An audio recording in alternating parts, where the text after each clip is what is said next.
ஹரி ஆக்கிட்டே இருப்பாங்களா?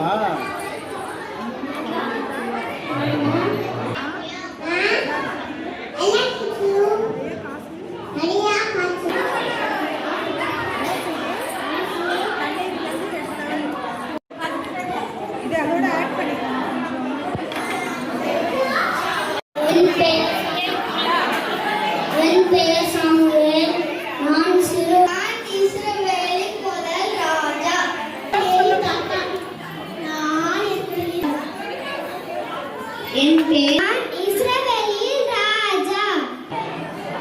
என் பேர் ஆபிரகாம். நான் யார் என்று தெரியுமா? நான் கர்த்தருடைய சிநேகிதன். நன்றி.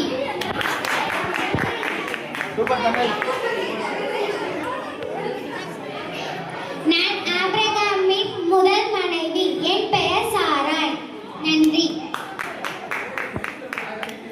நான் ஆபிரகாமின் இரண்டாவது மனைவி. என் பெயர் ஆகார்.